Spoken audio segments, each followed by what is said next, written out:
नमस्कार, मैं हूं आपके साथ अभिषेक। मुख्यमंत्री डॉक्टर मोहन यादव और बीजेपी प्रदेश अध्यक्ष हेमंत खंडेलवाल ने संयुक्त प्रेस कॉन्फ्रेंस की, जिस दौरान मुख्यमंत्री ने वीबीजी रामजी योजना को लेकर सरकार का पक्ष विस्तार से रखा।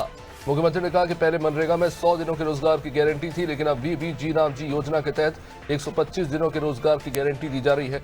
उन्होंने कहा कि इस योजना से ग्रामीण विकास को नई रफ्तार मिलेगी और किसान केंद्रित प्रावधान किए गए हैं। मुख्यमंत्री ने बताया कि योजना के तहत नए कामों के लिए अलग से बजट उपलब्ध कराया जाएगा। इससे गांव में और बेहतर विकास कार्य हो सकेंगे। जरूरत के हिसाब से काम तय होगा ताकि स्थानीय स्तर पर रोजगार के अवसर बढ़े। तो सीएम ने आगे कहा कि यह बिल पूरी तरह ग्रामीण क्षेत्रों के विकास का बिल है। जी रामजी योजना के माध्यम से मनरेगा में कई अहम संशोधन किए गए।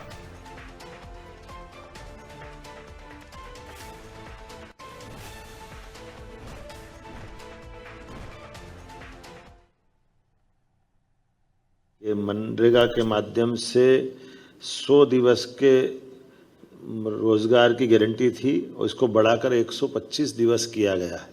तो ये निश्चित रूप से उससे आगे बढ़ के करने वाला कदम है। इसी प्रकार से अधोसंरचना के लिए भी, जिस प्रकार से स्थायी कामों के लिए इसमें आजीविका सृजित होगी, कौशल और उद्यमिता में काम होगा। अब हम सब जानते हैं कि हमारे यहाँ कौशल की बात कर रहे हैं, उद्यमिता की बात कर रहे हैं, तो उसमें भी बड़ी संभावना है। मनरेगा में वर्ष में कभी भी मजदूरी प्राप्त कर सकते हैं और खास करके व्यस्तम समय से लेकर विशेष रूप से बुआई और कटाई के समय में भी कृषि श्रमिकों को काम की उपलब्धता को सुनिश्चित किया जाएगा। इसके अधिनियम में राज्यों को एक वित्तीय वर्ष में कुल मिलाकर 60 दिन का अधिसूचित करने का प्रावधान है। बुआई कटाई की व्यस्तम और समित अवधि को भी इसमें सम्मिलित किया है।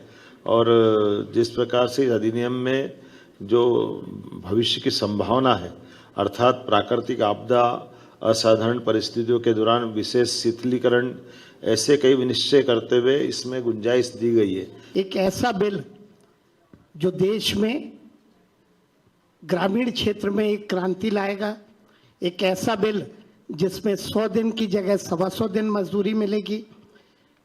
मजदूरी भत्ते का प्रावधान है, जिसमें कांग्रेस द्वारा भ्रम फैलाया जा रहा है कि योजनाएं केंद्र से बनती है, जबकि इस बिल में ग्राम पंचायत को अधिकार रहेगा।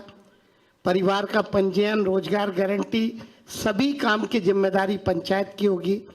पंचायत जो काम चाहती है, राज्य सरकार जो चाहती है, क्योंकि राज्य सरकार की भी हिस्सेदारी होगी, तो वो सारे काम हो पाएंगे। 50% कामों का निर्णय करने का अधिकार हमारी पंचायतों को रहेगा।